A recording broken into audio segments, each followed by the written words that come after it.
ශ්‍රී ලංකාව සහ බංග්ලාදේශය අතර පැවති ටෙස්ට් ක්‍රිකට් තරඟාවලිය අවසන් වුණ පසුගියදා මේ තරඟාවලිය අවසන් වුණේ ශ්‍රී ලංකාවට 1-0ක් හැටියට ජය හිමි කර දෙමින්. දෙරට අතර පැවැත්වෙන එක්දින තරඟාවලිය ආරම්භ වෙන බදාදා තරඟාවලියට තරඟ 3ක් ඇතුළත් දෙවෙනි තරඟය පැවැත්වෙන 5 වෙනිදා සෙන්සුරාදා, තුන්වෙනි තරඟය පැවැත්වෙනවා 8 වෙනිදා. මේ තරඟාවලියේ පළමු තරඟ දෙකම පැවැත්වෙන්නේ ආර්ථිකමදාස පිටියේ දිවා රාත්‍රී හැටියට තමයි තරඟාවලිය පැවැත්වෙන්නේ. අයිබුවන් මිඩ්ඩිකට් YouTube නාලිකාවට ඔබ සාදරයෙන් පිළිගන්නවා. ඉන්ට්‍රෝ එකේදී කලින් සඳහන් කළා වගේ ශ්‍රී ලංකාව සහ බංග්ලාදේශය අතර පැවැත්වෙන එක්දින තරඟාවලිය ආරම්භ වෙන දෙවෙනිදා එළමෙන බදාදා ආර්පේවදස පිටියේදී තමයි තරඟාවලිය ආරම්භ වෙන්නේ. දිවා රාත්‍රී තරඟයක් හැටියට තමයි පළමු තරඟය තියෙන්නේ. තරඟාවලියට සහභාගී වෙන ශ්‍රී ලංකා සංචිතය පසුගියදා නම් කරා ඇති පුරුදු පරිදි එක්දින කණ්ඩායමේ නායකත්වයේ චරිත අසලංකට ලැබිලා තියෙනවා. ඉතින් මම මේ සූදානම් වෙන්නේ එක්දින සංචිතය ගැන කතා කරන්න. ඉතින් මේ සංචිතය තෝරලා තියෙන්නේ පිටිකරුවන්, තුන්ගිරිය ක්‍රීඩකයන් සහ පන්දියවන්නන් කියන වර්ගීකරණය යටතේ.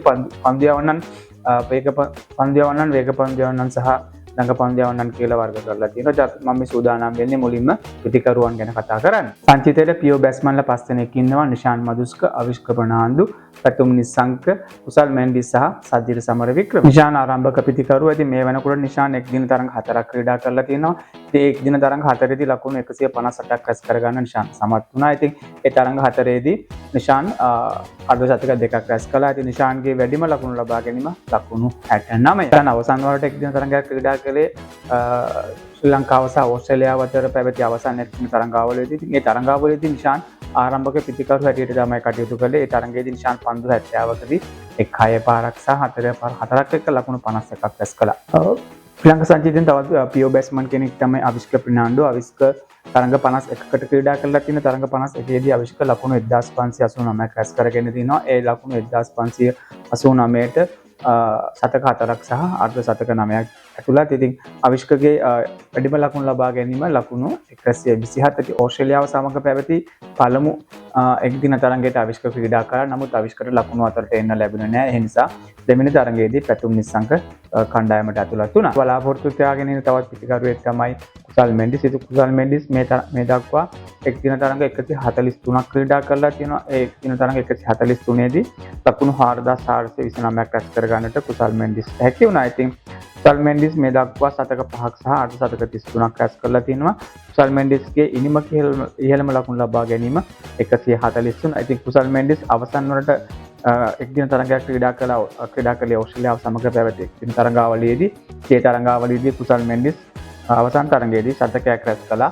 එක්දින තරඟ පිටියේද ලකුණු අතර ශ්‍රී ලංකාව වෙනුවෙන් ලකුණු අතර ඉන්න පිටිකරුවෙක් තමයි කුසල් මෙන්ඩිස්. ශ්‍රී ලංකා සංචිතයේ තවත් බලාපොරොත්තු තියාගන්න පුළුවන් සුපිරි පිටිකරුවෙක් තමයි පැතුම් නිසංක. පැතුම් නිසංක මේ එක්දින තරඟ 66කට ක්‍රීඩා කරලා තියෙනවා. ඉතින් ඒ එක්දින තරඟ 66 දී ලකුණු 5208ක් රැස් කරගන්න පැතුම් නිසංක සමත් වුණා. ඉතින් පැතුම්ගේ ඉනිමක එක්දින ඉනිමක ලබාගත් ඉහළම ලකුණු සංඛ්‍යාව තමයි නොදැවී රැස් කරපු ලකුණු 210. පැතුම් මේ දක්වා එක්දින ශතක 6ක් සහ අර්ධ ශතක 16ක් රැස් කරගෙන තියෙනවා. ඉතින් පැතුම්ගේ ඉනිමක ලකුණු ලබා ගැනීමේ සාමාන්‍ය ලකුණු 41.11ක්. ඉතින් බංග්ලාදේශය සමග පැවති ටෙස්ට් ක්‍රිකට් තරඟාවලියේදී ලකුණු අතරට ආපු පිටිකරුවා තරඟාවලියේ වීරයා අවසන් තරඟයේ වීරයා සම්මාන දෙකම හිමි කරගත්ත ආරම්භක පිටිකරුවා. ඉතින් එක්දින තරඟාවලියේත් අපිට ශ්‍රී ලංකාව වෙනුවෙන් ලකුණු අතරට එන්න පුළුවන් කියලා විශ්වාසය තියන්න පුළුවන් පිටිකරුවෙක් තමයි පැතුම් නිසංක. ශ්‍රී ලංකා සංචිතයේ තවත් පියෝ බැට්ස්මන් කෙනෙක් තමයි සජිර සමරවික්‍රම. සජිර එක්දින තරඟ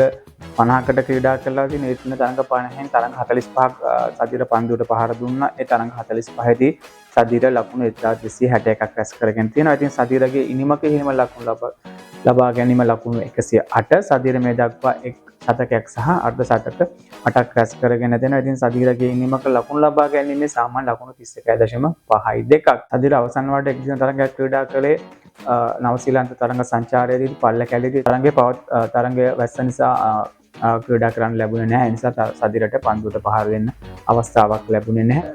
අපි දැන් කතා කරමු ශ්‍රී ලංකා සංචිතය ඇතුළත් ඉන්න තුන්ගිරා ක්‍රීඩකයන් ගැන. ශ්‍රී ලංකා සංචිතයේ තුන්ගිරා ක්‍රීඩකයන් 4 දෙනෙක් ඉන්නවා. ඒ තමයි නායක චරිත අසලංක, වනිදු හසරංග, ජනිත් ලියනගේ සහ කමිදු මෙන්ඩිස්.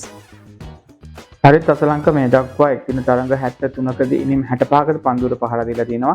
ඒ ඉනිම 65දී චරිත ලකුණු 2374ක් රැස් කරගෙන තිනවා. ඉතින් චරිතයේ ඉනිමක ඉහළම ලකුණු ලබා ගැනීම ලකුණු 127 චරිත මේ දක්වා 104ක් සහ 50-15ක් වාර්තා කරලා තියෙනවා. චරිතයේ ඉනිමක ලකුණු ලබා ගැනීමේ සාමාන්‍ය ලකුණු 49.16. වනිදු හසරංග මේ දක්වා එක්දින තරඟ 63කදී ඉනිම 51ක් ක්‍රීඩා කරලා තිනවා. ඉතින් ඒ ඉනිම 51දී වනිදු ලකුණු 977ක් රැස් කරගත්තා. වනිදු රැස් කරපු ඉහළම ලකුණු සංඛ්‍යාව නොදැවි රැස් කරපු ලකුණු 80.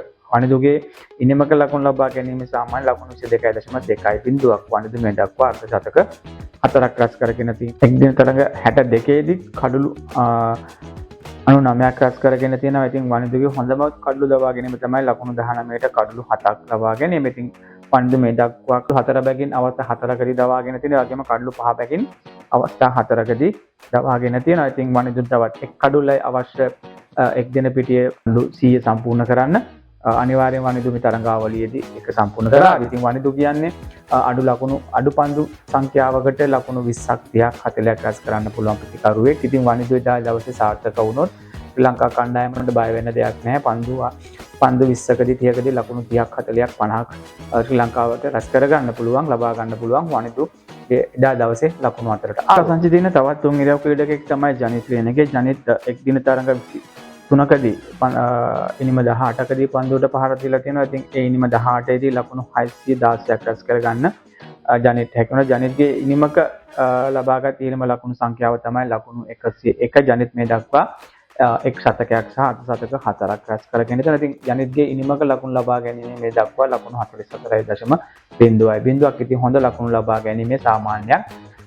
පසුපෙළ පිතිකරුවෙක් විදියට ශ්‍රී ලංකාවට බලාපොරොත්තු තබා ගන්න පුළුවන් පිතිකරුවෙක්, දිගු ඉනිමක් ක්‍රීඩා කරන්න පුළුවන් පිතිකරුවෙක් වෙන ඉතින් අඩු ලකුණු සංඛ්‍යාවට කඩලු කීපයක් වැටලා තියෙන වෙලාවක ඉනිමක් ගොඩනගා ගන්න පුළුවන්, ලොකු ඉනිමක් ක්‍රීඩා කරන්න පුළුවන් පිතිකරුවෙක්. ශ්‍රී ලංකා කණ්ඩායමේ ඉන්න තවත් බලාපොරොත්තු තබා ගන්න පුළුවන් තුන් ඉරව් ක්‍රීඩකයෙක් තමයි කමිදු මෙන්ඩිස්. කමිදු තරඟ 19කදී ඉනිම 18ක් පන්දුවට පහර දීලා තිනවා. ඒ ඉනිම 18ේදී ලකුණු 353ක් රැස් කරගන්නට කමිදු සමත් වුණා. ඉතින් කමිදුගේ ඉහළම ලකුණු ලබා ගැනීම එක් දින තරඟයක ලකුණු 64. ඉතින් නියමක ලකුණු ලබා ගැනීම සාමාන්‍ය ලකුණු 27.15ක්.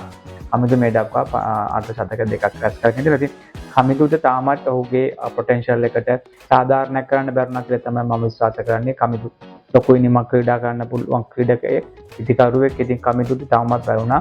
ඔහු කවුද කියන එක එක් දින පිටියේදී ඔප්පු කරන්න. ඉතින් තාමත් ඔහුට එක් දින පිටියේ සතකයක් නැහැ. ඉතින් අපි බලමු කමිදුට අවස්ථාවක් ලැබෙවිද කියලා මෙවර තරඟාවලියේදී එක් දින ශතකය වාර්තා කරගන්න. ඉතින් කමිදු තුන් ඉරව් ක්‍රීඩකයෙක් වුණාට තවමත් තරඟ 9කදී විතරයි කමිදු පන්දු යවලා තියෙන්නේ. ඒ තරඟ 9දී කමිදු තමත් දවාගෙන තියෙන කඳුළු දෙකක් විතර. නමුත් කමිදු කියන්නේ දකුණු අතින් වගේම වම අතින්ද ළඟ පන්දු යවන්න පුළුවන් පන්දු යවන්නේ. ඔව් කණ්ඩායමට එන්නේ තුන් ඉරව් ක්‍රීඩකයෙක් විදිහට. තාමත් ඔව් කණ්ඩායමේ තුන් ඉරව් ක්‍රීඩකයෙක්. නමුත් මේ වන විට කමිදු ක්‍රමයෙන් පිතිකරු විතරක් වෙමින් ඉන්නවදෝ කියන සැකයකුත් තියෙනවා. කමිදු බොහෝ අවස්ථාවලදී පන්දු යවන්න කඳවන්නේ නැති නිසා. ඉතින් කමිදු කියන්නේ පන්දු යවන්න පුළුවන් ක්‍රීඩකයෙක්.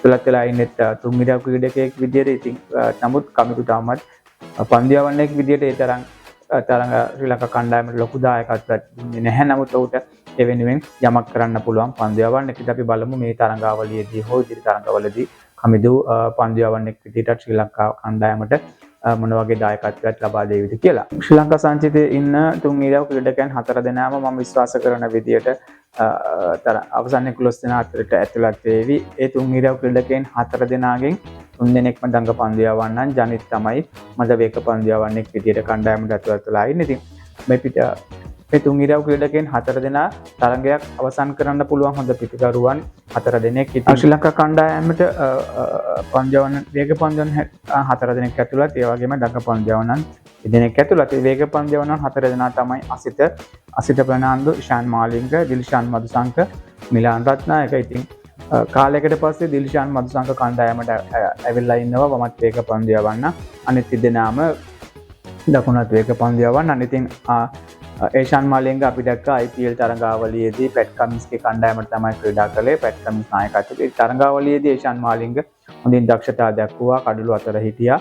ඔහුට බය නැතුව පන්දුව අතර දෙන්න පුළුවන් ක්‍රීඩකයෙක් නා IPL තරඟාවලියේදී පැට් කමින්ස් හැම වෙලාවෙම ඔහුට පන්දුව අතර දෙන හැම වෙලාවකම ඔහු කඩුල්ලක් ලබාගත් IPL කණ්ඩායම වෙනුවෙන්. ඉතින් මම හිතනවා බංග්ලාදේශ එක්දින තරඟාවලියෙත් ඒෂාන් මාලිංග පන්දුවෙන් යමක් කරાવી කියලා.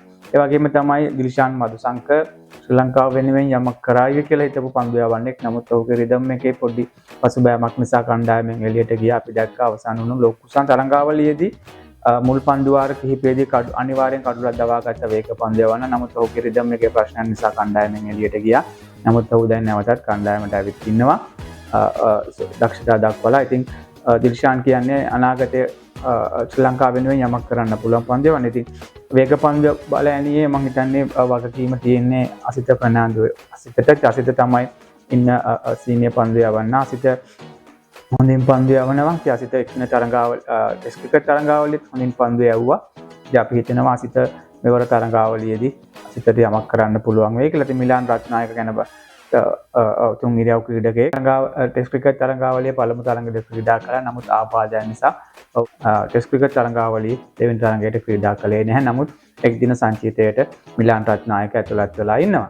කණ්ඩායමේ දඟපොන්දන් තුදෙනා තමයි මහේෂ් තීක්ෂණ, ජෙෆ්රි වෙන්ඩසේ සහ දුනිත් වෙල්ලාලගේ. ඉතින් දුනිත් කියන්නේ පන්දුවට පහර දෙන්න පුළුවන් පන්දු යවන්නෙක්. ඉතින් ඔහුට පුළුවන් පසුපෙළ පිටිකරුවෙක් විදියට කණ්ඩායමට අවශ්‍ය කරන ලකුණු ලබා ගැනීමේ වේගය සහ කණ්ඩායමට අවශ්‍ය කරන ලකුණු ලබා ගන්න ක්‍රියාවක් තියෙන පිටිකරුවෙක්. ඒ වගේම හොඳ පන්දු යවන්නෙක්. ඉතින් වමත් දඟ පන්දු යවන්නෙක්.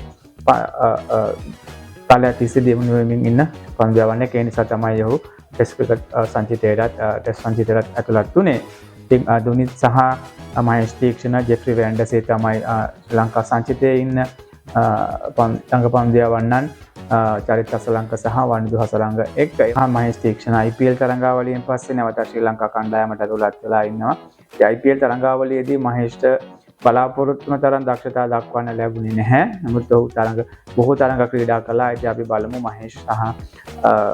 මහේෂ් ජෙෆ්රි දුනිත් ශ්‍රී ලංකා කණ්ඩායමට මොන වගේ සහයෝගයක් ලබා දෙයිද කියලා. ශ්‍රී ලංකාව සහ බංග්ලාදේශ අතර පැවැත්වෙන පළමු එක්දින තරඟය පැවැත්වෙනවා දෙවැනිදා ආර් ප්‍රේමදාස පිටියේදී. දිවා රාත්‍රී තරඟයක් හැටියට තමයි තරඟය පැවැත්වෙන්නේ. ඊට කලින් අපි තරඟේ මැච් එක ප්‍රීවියු ගැන කතා කරමු. ඔන වගේ කණ්ඩායමක් ක්‍රීඩා කරාවිද, ලකුණු කීයක් රැස් කරගත්තොත් හොඳයිද? ශ්‍රී ලංකාව සහ බංග්ලාදේශ අතර එක්දින තරඟ ස්ටැට් මොනවද? එක්දින ආර් ප්‍රේමදාස පිටියේ ශ්‍රී ලංකාව සහ බංග්ලාදේශ අතර තිබ්බ ස්ටැට් මොනවද කියලා අපි කතා කරමු. ඔයා තාමත් මින්ටිකට් YouTube නාලිකාව subscribe කරන්න. ඒ වගේම අලුත් වීඩියෝ දාපු ගමන් බලන්න බෙල් අයිකන් එක ක්ලික් කරලා notification on කරගන්න අමතක කරන්න එපා කියලා මතක් කරනවා. එහෙනම් ප්‍රීවියු එකේදී අපි ආයෙ හම්බෙමු.